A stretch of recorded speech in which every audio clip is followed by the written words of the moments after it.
कहानी की शुरुआत ब्लैक रॉक नाम की एक साइंस लैब से होती है, जहां कंपनी अपने नए रोबोटिक सूट की प्रेजेंटेशन दे रही थी। ये सूट एक आम आदमी को बहुत ज्यादा ताकतवर बना सकता था, यहाँ तक कि ये बॉम्ब धमाके भी झेल सकता था। ये प्रेजेंटेशन देने की जिम्मेदारी कंपनी की चीफ इंजीनियर एमी की थी और उसकी इसी प्रेजेंटेशन ने क्लाइंट को बहुत ज्यादा प्रभावित भी किया। पर क्लाइंट को ये डर था कि कहीं इस सूट को पहनने वाले ने अगर उन्हें धोखा दे दिया तो उन्हें बहुत ज्यादा नुकसान हो सकता है। पर एमी ने उन्हें विश्वास दिलाया कि वो लोग अपने वीआर सिस्टम की मदद से दुनिया के सबसे बेहतरीन फाइटर्स को काम पर रखेंगे। ये सुनकर उस क्लाइंट की सारी चिंता दूर हो गई और उसने डील को पक्का करने के लिए हेड साइंटिस्ट डॉक्टर ओवन को बधाई दी। क्लाइंट के जाने के बाद डॉक्टर ओवन ने एमी को अकेले में बताया कि उन्होंने सच में एक दो धारी तलवार बनाई है। अगर ये किसी गलत आदमी के हाथ लग गई तो वो दुनिया को तबाह कर सकता है। पर एमी ने डॉक्टर ओवन को इतनी चिंता ना करने को कहा। उधर एक सिक्योरिटी टीम अपने हथियार तैयार करने में लगी थी और आज इस टीम का काम था अपने बॉस एंथनी को बचाना। असल में एंथनी ने एक ऐसी खोज की थी जिसकी मदद से दुनिया में पेट्रोल का इस्तेमाल बहुत कम हो सकता था और इसीलिए अब बड़े बड़े तेल के व्यापारी एंथनी की जान के पीछे पड़े थे ताकि वो इंटरनेशनल कॉन्फ्रेंस में इस आविष्कार का खुलासा न कर सके। उस सिक्योरिटी टीम का हेड लुवांग नाम का एक आदमी था जो एक एक्स आर्मी ऑफिसर होने के साथ साथ एंथनी का बहुत पुराना दोस्त भी था। इसके बाद वो लोग उस कमरे से बाहर निकले, पर उसी समय एक गार्ड के ईयरपीस में कुछ अजीब सी आवाज आ रही थी और तभी एक गोली सीधा आकर उसके गले पर लगी, जिसके तुरंत बाद वहाँ ग्रेनेड से एक धमाका भी हुआ। जब लुवांग ने ऊपर देखा तो उसकी नजर हिटमैन की एक टीम पर पड़ी जो गार्ड्स पर अंधाधुंध गोलियां चला रहे थे। तभी एक गार्ड ने फ्लैश बॉम्ब से एक धमाका किया, जिसका फायदा उठाकर लुवांग एंथनी और बाकी गार्ड्स के साथ वहाँ से भाग गया। पर फिर सीढ़ियां उतरते वक्त भी उनके ऊपर हमला हुआ जिसमें कई गार्ड्स जख्मी हो गए, लेकिन फिर भी किसी तरह लुवांग एंथनी को लेकर दूसरे फ्लोर पर पहुंच गया जहां काफी सारे लोग मौजूद थे। पर तभी दो हमलावरों ने वेटर का रूप लेकर उन पर हमला कर दिया, जिसके बाद लुवांग ने अपनी जबरदस्त फाइटिंग स्किल्स का इस्तेमाल करके उन्हें पीटना शुरू कर दिया। साथ ही उसने जल्दी से एंथनी को वहां से भागने को कहा, लेकिन बदकिस्मती से एंथनी एक ऐसे कमरे में पहुंच गया जहां पहले से ही कुछ लोग चाकू लेकर उसका इंतजार कर रहे थे। पर ऐन वक्त पर लुवांग भी वहां पहुंच गया और अपनी काबिलियत से उसने सभी दुश्मनों का काम तमाम कर दिया। इसके बाद भी जब वो एंथनी को लेकर वहां से निकला तो दो और हमलावरों ने उन पर गोलियां चला दी। लुवांग ने अपने दिमाग का इस्तेमाल करते हुए उन्हें भी जैसे तैसे हरा दिया। इसके बाद आगे जाकर उसने शीशा तोड़कर एंथनी को एक ब्रिज से धक्का दे दिया, लेकिन इसी बीच एंथनी की एक टांग टूट गई, इसलिए लुवांग को उसे घसीटकर वो ब्रिज पार करवाना पड़ा। उन्हें लग रहा था कि वो बच गए, लेकिन तभी कुछ हिटमैन वहां भी पहुंचकर उन पर गोलियां चलाने लगे, जिसमें से एक गोली सीधा लुवांग की टांग पर लगी, लेकिन जख्मी हालत में भी उसने कई सारे हिटमैन्स को खत्म कर दिया। फिर अचानक से एंथनी का पैर फिसल गया और वो नीचे गिरने ही वाला था, पर ऐन वक्त पर लुवांग ने उसका हाथ पकड़ लिया। उधर वो हिटमैन्स अभी भी उन पर गोलियां चला रहे थे, पर गोलियों की परवाह ना करते हुए लुवांग ने अपने दोस्त को पकड़े रखा। पर तभी एक हेलीकॉप्टर ने वहां आकर सभी हिटमैन्स को मारना शुरू कर दिया और इसी का फायदा उठाकर लुवांग ने भी एंथनी को ऊपर खींच लिया। अपने जख्मों के चलते अगले कुछ हफ्तों तक लुवांग अपने घर पर ही अपनी बेटी फैंग और बीवी के साथ समय बिता रहा था और उसे अपने परिवार के साथ अच्छा भी लग रहा था कि तभी एक दिन उसकी बीवी ने कहा कि लुवांग को अब रिटायरमेंट ले लेनी चाहिए, पर लुवांग अभी इसके लिए तैयार नहीं था। उसी वक्त अचानक घर की घंटी बजी और जैसे ही उसकी बीवी दरवाजा खोलने लगी तो उसका सामना उसी हिटमैन की टीम से हुआ जिसने एंथनी पर हमला किया था। थोड़ी देर बाद लुवांग की बीवी अपने हाथ में एक बॉम्ब लेकर आई जो उसके गले में बंधा हुआ था। लुवांग अपनी बीवी को बचाना तो चाहता था, पर उसके पास समय बहुत ही कम था, इसलिए उसकी बीवी ने खुद को बाथरूम में बंद कर लिया। पर अपनी माँ को ऐसी हालत में देखकर फैंग तुरंत ही बाथरूम की ओर भागी। लुवांग भी आगे बढ़ने की कोशिश कर रहा था, पर तभी उस बॉम्ब के धमाके ने उसकी बीवी की जान ले ली। एक साल बाद अब लुवांग एक इलेक्ट्रिशियन के तौर पर काम करता था और अब वो अपनी बेटी के साथ एक छोटे से घर में रहता। वहीं फैंग को भी उस बम धमाके में काफी चोट आई थी और अब वो छड़ी का सहारा लेकर चलती थी। एक रात खाना खाते वक्त लुवांग को फैंग के डॉक्टर का फोन आया, जिसने उसे बताया कि असल में फैंग के दिमाग में एक क्लॉट था जिसे हटाने के लिए उन्हें जल्द से जल्द एक ऑपरेशन करना होगा और अगर ऐसा नहीं किया गया तो फैंग की मौत भी हो सकती है। इसके बाद हम एमी को देखते हैं जो एक क्लब में पार्टी कर रही थी और उसी क्लब में लुवांग भी अपना काम कर रहा था। काफी ज्यादा शराब पीने के बाद एमी बाथरूम की तरफ गई जहां एक आदमी की नजर उसके ऊपर पड़ी और उसने भी एमी का पीछा करना शुरू कर दिया। उधर अपना काम खत्म करने के बाद लुवांग क्लब के मालिक के पास अपने पैसे लेने पहुंचा। इसके बाद जैसे ही एमी बाथरूम से बाहर निकली तभी उसके सामने वही आदमी आ गया जिसने तुरंत ही एमी के साथ जबरदस्ती करना शुरू कर दिया।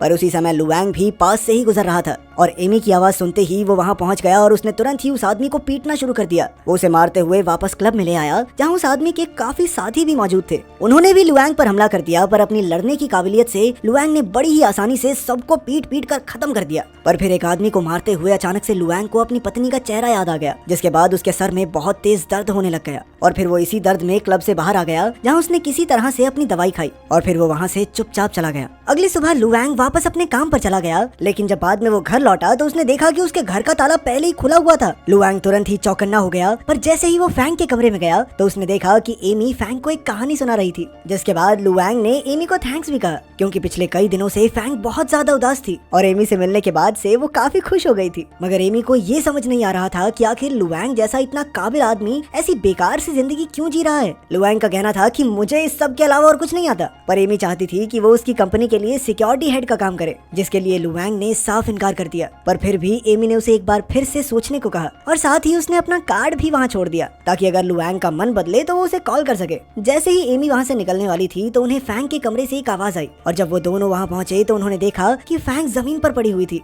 लुवांग बहुत ज्यादा डरा हुआ था, पर फिर एमी ने तुरंत ही फैंग को एक इंजेक्शन लगाया, जिसके बाद वो वापस से होश में आ गई। अगले दिन लुवांग को फैंग के डॉक्टर का फोन आया, जिसने उसे बताया कि किसी अनजान आदमी ने फैंग के इलाज के पैसे भर दिए हैं। और जब वो घर वापस पहुंचा तो उसने देखा कि फैंग आराम से सो रही थी। इसके बाद वो तैयार होकर एमी से मिलने ब्लैक रॉक की लैब में पहुंच गया। सबसे पहले लुवांग ने इलाज के पैसे भरने के लिए एमी का धन्यवाद किया, पर एमी ने सीधा उसे रोबोटिक सूट के बारे में बताया और वो चाहती थी कि लुवांग इस सूट का पायलट बने। पर फिर लुवांग ने एमी को बताया कि मुझे PTSD है, जिसका मतलब ये था कि कभी कभी लड़ाई करते वक्त उसे अपनी पत्नी की मौत याद आ जाती है, जिसके बाद वो कुछ भी करने लायक नहीं रहता। पर एमी ने बताया कि मैं तुम्हारे बारे में सब जानती हूँ, चिंता मत करो। इसके बाद लुवांग 3 और आदमियों के साथ VR मशीन पर बैठा, जिसके शुरू होते ही वो एक शिपिंग यार्ड में पहुंच गया, जहां उसे कई सारे दुश्मनों के बीच से एक औरत को बचाना था। लुवांग ने तुरंत ही एक एक करके सभी आदमियों को मारना शुरू कर दिया और सभी से लड़ते हुए वो एक कमरे में पहुंचा, जहां काफी सारे आदमी उसका इंतजार कर रहे थे। पर लुवांग ने अपनी ताकत से उन सभी को भी हरा दिया। पर तभी उसकी नजर वहां मौजूद उस औरत पर पड़ी, जिसकी शक्ल हूबहू उसकी पत्नी की तरह थी। उसे देखते ही लुवांग के सर में जबरदस्त दर्द हो गया,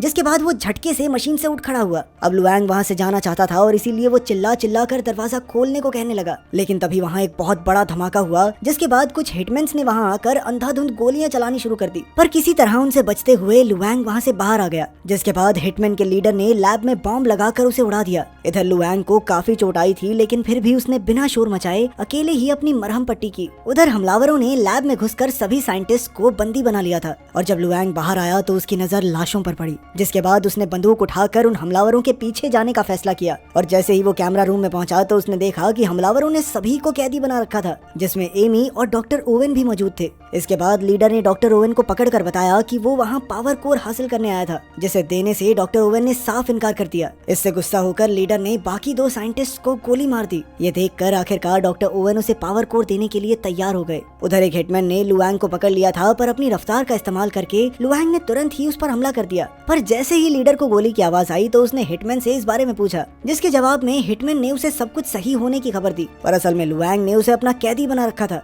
उधर इस मौके का फायदा उठाकर डॉक्टर ओवेन ने सेल्फ डिस्ट्रक्ट मोड ऑन कर दिया, जिससे गुस्सा होकर लीडर ने उन्हें भी गोली मार दी। लेकिन अब लीडर को ये नहीं पता था कि आखिर वो उसे बंद कैसे करे, इसलिए उसने सोचा कि सभी को मारकर यहाँ से निकल जाना चाहिए। पर तभी लुवांग ने फायर अलार्म चालू कर दिया, जिसके बाद लीडर ने अपने कुछ आदमियों को इसकी वजह ढूंढने के लिए भेजा। उधर अपने साथियों की जान बचाने के लिए एमी ने सेल्फ डिस्ट्रक्शन रोकने का फैसला किया। इधर लुवांग ने एक हिटमैन को मारकर उसके कपड़े पहन लिए, लेकिन तभी कुछ दूसरे हमलावर उसकी ही ओर बढ़ रहे थे, इसलिए लुवांग ने फायर एक्सटिंग्विशर फेंककर धमाका कर दिया, जिसका फायदा उठाकर उसने 2 आदमियों को तो मार दिया, और वहीं तीसरे आदमी को लगा कि वो उनका ही साथी है, पर लुवांग ने तुरंत ही उसे भी गोली मार दी। उधर एमी सेल्फ डिस्ट्रक्ट मोड को बंद करने में लगी हुई थी कि तभी लीडर को पता चल गया कि कोई उन्हीं जैसे कपड़े पहनकर उसी के आदमियों को मार रहा है। इसलिए लीडर ने लुवांग से अपने रेडियो के जरिए बात करना शुरू कर दिया। उधर लुवांग भी लीडर तक पहुंचने की कोशिश कर रहा था, पर रास्ते में उसका सामना 3 हमलावरों से हुआ। इन 3 में से एक हमलावरों का कैप्टन भी था, और उसने लुवांग को देखते ही अपना मास्क उतारने को कहा, और जब लुवांग ने ऐसा नहीं किया तो उसने तुरंत उसके ऊपर बंदूक तान दी। पर लुवांग ने उनके कुछ करने से पहले ही उनके ऊपर हमला कर दिया। उसने 2 हमलावरों को तो बड़ी ही आसानी से हरा दिया, पर उनका कैप्टन ताकतवर फाइटर था, जिसे हराने में लुवांग को काफी मेहनत करनी पड़ी, लेकिन आखिरकार जीत उसी की हुई। फिर जैसे ही लीडर ने अपने कैप्टन से बात करने की कोशिश की तो उसे कोई जवाब नहीं मिला, जिसके बाद उसकी चिंता काफी बढ़ गई, और उसने एमी से कहा कि जल्द से जल्द इस सेल्फ डिस्ट्रक्शन को रोको। धमाका होने से कुछ सेकंडों पहले ही एमी ने सेल्फ डिस्ट्रक्शन को रोक दिया, जिसके बाद लीडर ने बड़ी आसानी से पावर कोर को निकाल लिया। इधर एमी को लग रहा था कि अब लीडर उन सबको जिंदा छोड़ देगा, लेकिन फिर लीडर ने कहा कि मैं तो मजाक कर रहा था, तुम सबका तो मरना तय है। इससे पहले कि वो गोली चला पाता, लुवांग ने उसके साथ समझौता करने की कोशिश की, जिसके लिए लीडर बिल्कुल तैयार नहीं था। पर जब लुआंग ने उसे कैप्टन की आवाज सुनाई तो वो तुरंत ही तैयार हो गया। उनके समझौते के मुताबिक लीडर को कैप्टन के बदले सभी साइंटिस्ट को लुआंग के हवाले करना होगा। अंदर जाने से पहले लुआंग ने अपने कपड़ों में एक बॉम्ब छुपा लिया, जिसके बाद वो कैप्टन को लेकर सीधा लीडर के पास पहुंच गया। पर ये तो लुआंग को बाहर लाने के लिए लीडर की एक चाल थी और उसने तुरंत ही कैप्टन के सर में गोली मार दी। पर लुआंग ने जैसे ही ये देखा तो उसने लीडर से उसकी बंदूक छीनकर उसे अपना कैदी बना लिया, जिसका फायदा उठाकर एमी और बाकी साइंटिस्ट वहाँ से बाहर चले गए। लेकिन फिर बाकी हमलावरों ने लुआंग पर हमला कर दिया, जिससे बचने के लिए उसने अपने कपड़ों में छुपाए हुए बॉम्ब का इस्तेमाल किया। उस बम धमाके का फायदा उठाकर लुआंग वहाँ से बाहर निकल गया। पर बाहर आते ही उसे एमी के चिल्लाने की आवाज सुनाई दी, जिसका पीछा करते करते वो एक कूड़ेदान में कूद गया। थोड़ा आगे जाने के बाद उसकी नजर लीडर पर पड़ी, जिसने एमी को पकड़ रखा था। लीडर ने एमी को गोली मारने की धमकी देते हुए लुआंग को अपनी बंदूक छोड़ने को कहा और लुआंग ने डर के मारे बिल्कुल ऐसा ही किया। पर असल में लीडर की बंदूक खाली थी, इसलिए उसने लुआंग की बंदूक उठाकर एमी और लुआंग को गोली मार दी। पर इस बंदूक में भी 2 ही गोलियां थी, तो अब लीडर लुआंग को मारने के लिए एक पोल ढूंढ रहा था। पर एमी ने उसी वक्त उसका पैर पकड़ लिया, जिसके बाद लीडर ने उस पर भी कई वार किए। ये सब देखकर लुआंग को अपनी बीवी की शक्ल याद आ रही थी और जैसे ही लीडर ने लुआंग पर हमला किया तो उसने अपने इस हमले को रोककर उसे पीटना शुरू कर दिया। लेकिन लीडर भी काफी ताकतवर था और इसीलिए उन दोनों के बीच कांटे की टक्कर हुई, जिस दौरान लीडर ने लुआंग को लात मारकर एक नुकीली चीज पर धकेल दिया। और इसी दौरान लुआंग ने उसके शरीर पर बंधे हुए ग्रेनेड की पिन को निकाल दिया था, जिसके बाद उसने अपने परिवार का बदला लेते हुए लीडर को पकड़े रखा और कुछ ही सेकंडों के बाद वो दोनों एक धमाके में खत्म हो गए। तभी लुआंग की आंख उसी लैब में खुली और असल में ये सब उस VR टेस्ट का हिस्सा था। लुआंग ने बहुत ही बढ़िया तरीके से अपने इस मिशन को पार कर लिया था और उधर फैंग का ऑपरेशन भी पूरी तरह कामयाब हो गया। अगर वीडियो पसंद आई तो लाइक कर देना, चैनल को सब्सक्राइब कर देना। मिलते हैं अगली वीडियो में।